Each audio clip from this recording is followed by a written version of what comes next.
Rivers said that Michelle Obama was a man before she died. When was that a joke? I thought it was a joke. I thought it was a joke too, but the way she said it wasn't like jokey. She was like, oh, come on, everybody knows Michelle Obama's the man. Like, remember that? Yeah, like, would Big Mike kill you for that? Well, I think she died because she had 1,000 plastic surgeries. But yeah, she was going under. Yeah. She just sees these big black arms coming over her face. Big Mike. Bro. They blame gender for her surrender. This week, Michelle Obama scolded female Trump supporters in front of an audience at a business conference in Boston, a city in Massachusetts. She said the former First Lady, quote, "Any woman who voted against Hillary Clinton voted." Before her passing, Joan Rivers made a controversial remark implying that Michelle Obama was a man. At the time, many assumed it was a joke, but her delivery didn't sound like one she said it casually, even walking away while adding, "Come on, everyone knows Michelle Obama's a man." That comment sparked a lot of speculation and online chatter. Some have since joked about Big Mike, a nickname used mockingly online, and tied it to conspiracy theories or jabs at Michelle's physical appearance, while Rivers' death did it, where he repeated that lie about Donald Trump talking about white supremacists, saying they're very fine people on both sides. Let's play it. Said that there were very fine people on both sides of a white supremacist rally. You had some very bad people in that group, but you also had people that were very fine people on both sides. And you had people, and I'm not talking about the neo-Nazis and the white nationalists, because they should be condemned totally. But you had many people in that group other than neo-Nazis and white nationalists, okay? That's crazy. I have never seen that last. Will the Dems ever win again, as long as they keep hating men? Our video of the day is a 2-for-1 man haters special. First up, Michelle trashes dudes while urging women to act more like them. We're always hedging, you know, because in the back of our minds, we weren't raised with the certainty of maleness that, you know, kind of the confidence that young men in their 30s. Death was due to surgical complications. Conspiracy theorists occasionally try to connect the two. More recently, Michelle Obama criticized female Trump supporters during a business conference in Boston, saying that any woman who didn't vote for Hillary Clinton was, essentially, betraying her gender. This triggered sharp backlash from conservative commentators like Joe Rogan and Greg Gutfeld, who ridiculed her with biting humor, targeting what they see as elite posturing and shallow virtue signaling. They mocked her. Michelle thinks American men suck. Let me warn you, your rage does not exist in a vacuum. If we don't get this election right, your wife, your daughter, your mother, we as women will become collateral damage to your rage. To the women listening, we have every right to demand that the men in our lives do better by us. What's that pitter-patter sound I'm hearing in the background? It's the footsteps of Barack running to vote for Trump. Her polished public persona, her healthy eating campaigns, and her motivational branding suggesting it's more PR machine than meaningful substance. Gutfeld even quipped that Michelle's image is wobbling like a soggy White House garden, implying that her influence may be fading. They also criticized her for repeating the claim that kids, were they private or public? Like, when was that when he was a senator? I don't know. I just know that he was a senator, right? Yes. Before he became president. For sure. So I don't, what, law school, Senate? I have no issue because I want to live. I have no issue with Big Mike. I don't care that they killed that sex slave in Martha's Vineyard. That's what happens to sex slaves. They drown in ponds. That's what happens. You fuck the ruling class, you drown a pond. That's what happens. If you get your little mouthy, you go into the pond. I don't have a problem with it. I have no problem. I think it's good. I actually think it's good. I think it makes our country fun. I think it makes us unique. I think Putin and them are scared of that shit. They do it all the time. I think Putin and the Chinese are like, you know, you don't know what's going on there because they got people that maybe they're men, maybe they're women. We don't know.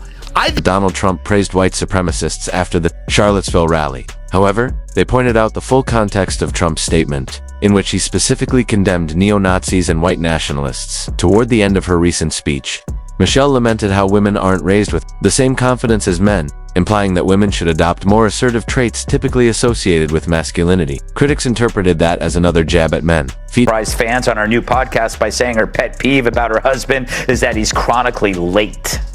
For example, we're still waiting on him to admit he's from Kenya.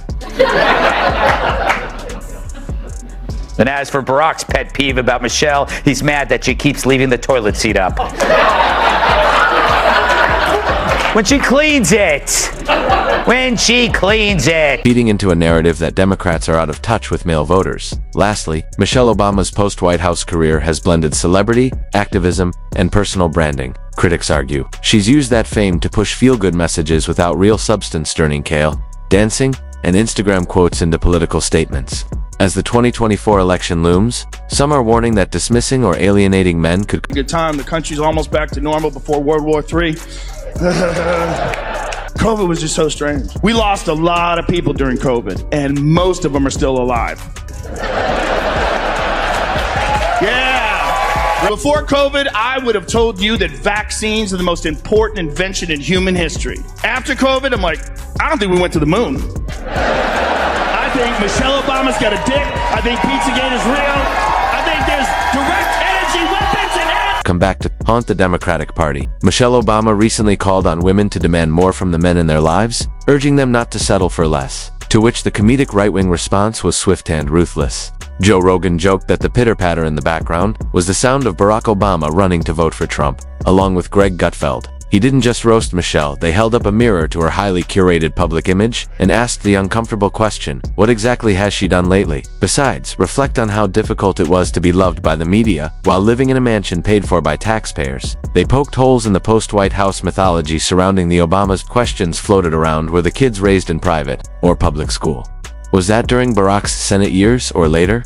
The timeline doesn't really matter to critics. What does matter, they argue, is the continued elevation of Michelle Obama's image as a political force. Without the policy to back it up, her critics claim that her most visible post-White House achievement was launching a war on school lunches, greasy pizza with quinoa and kale while students mourn.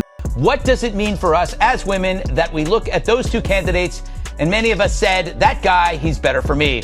His voice is more true to me. Well, to me, that just says you don't like your voice. You like the thing you're told to like. I don't get this. No one likes their own voice.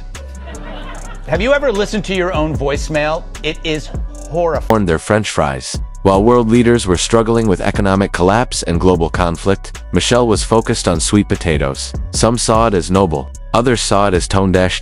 In her new podcast, Michelle revealed that her pet peeve about Barack is his chronic lateness. That prompted another round of satire, with jokes about how we're still waiting for him to admit he was born in Kenya, reference to long-debunked conspiracy theories that still get recycled for laughs in fringe media. Barack, in turn, reportedly gets annoyed when Michelle forgets to put the toilet seat back down after cleaning it. Cue Rogan, who distilled her legacy down to a biting one-liner. Michelle isn't a political figure. She's a TED Talk with arms, two critics like Rogan. Michelle Obama's public persona is all inspiration, and no-grip motivational quotes over meaningful reform. A brand, not a backbone. While her supporters see her as a role model for grace and gay, needing attention over a old letter. What? I should read that again. Anyway, no, we'll just keep going. The New York Post obtained a redacted portion of a handwritten letter the former president sent to his then college girlfriend, Alex McNear. Alex, eh? Back in 1982. He talked about his, quote, androgynous mind and wrote, and I'm quoting Obama here, I make love to men daily, but in the imagination. And empowerment. Her detractors view her as a glossy figurehead delivering sound bites, not substance. Every time someone challenges the Michelle Obama narrative, her defenders react like she just cured cancer using kale and a jump rope. Meanwhile, people are trying to have a good time, pretending the country is getting back to normal like it's 1941 and World War II hasn't started yet.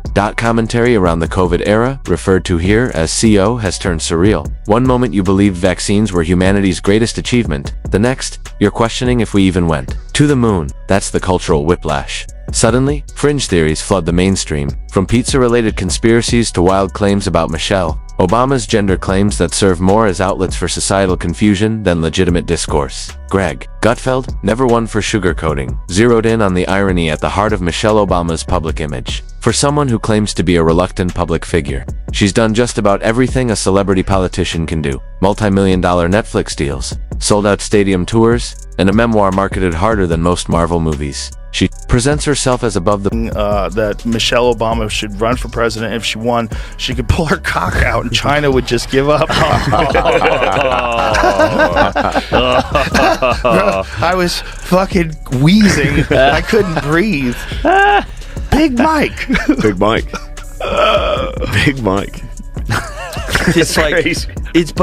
Come on, tell me it isn't one of the fun things about the internet. Of course. These It's crazy so fun. It's awesome. conspiracies are fun. We had a cab driver on the way back from like Dixie Chicks or something, and he goes halfway back. He goes, Dixie Chicks? Yeah. He goes, where do you guys get your news? You know, just so proud of how you are being a role model for dealing with a child that's transgender. Absolutely. And that's, you know, that warms my heart, particularly as a Black man.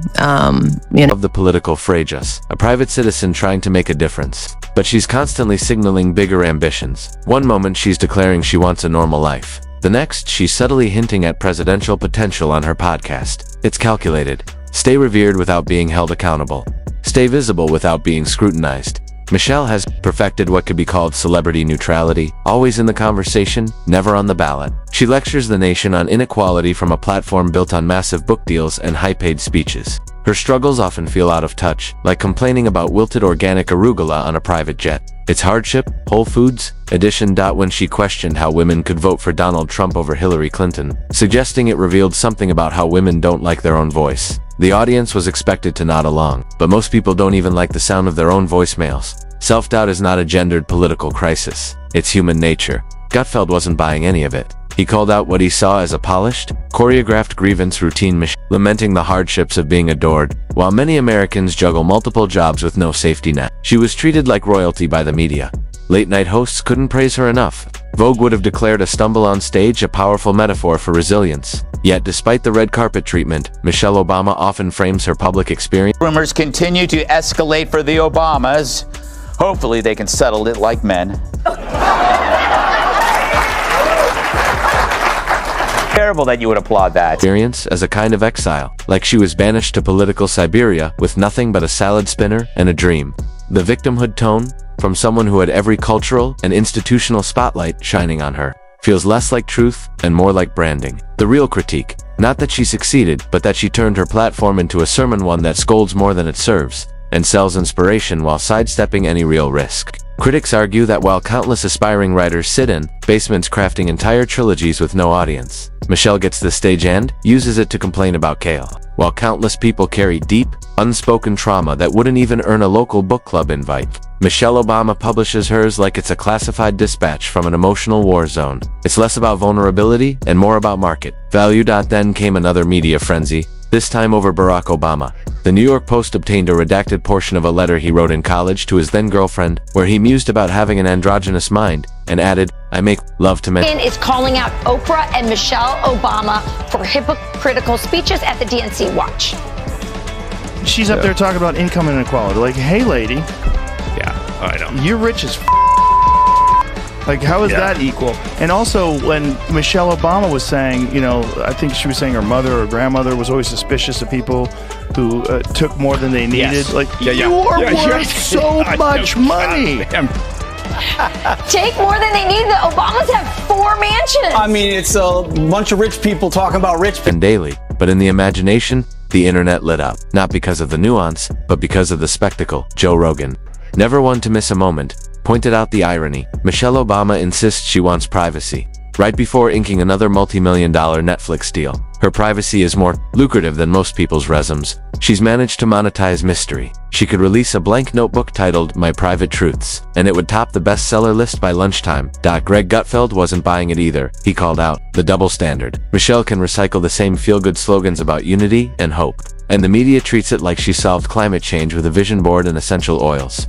Meanwhile, if a conservative says the sky is blue, they're one tweet away from being labeled a fascist. The performance is so polished, so carefully staged, that many forget it's largely devoid of substance. Michelle's boldest public statements often amount to vague emotional appeal. If they run Michelle. According to a new poll, Michelle Obama isn't as strong a Democratic candidate against former President Donald Trump as many Dems would have you believe. In a hypothetical matchup, my favorite kind. Trump wins with 47% of the vote compared to Michelle Obama's 44%. I guess some of the kids whose school lunches she ruined are finally old enough to vote.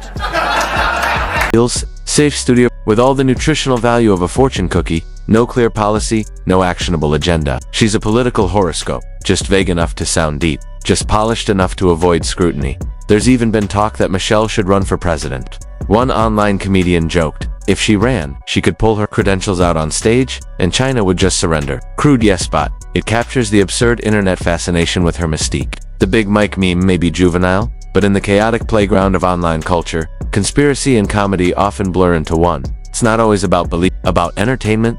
People love a spectacle. Like the cab driver who halfway through a ride asks, where do you get your news?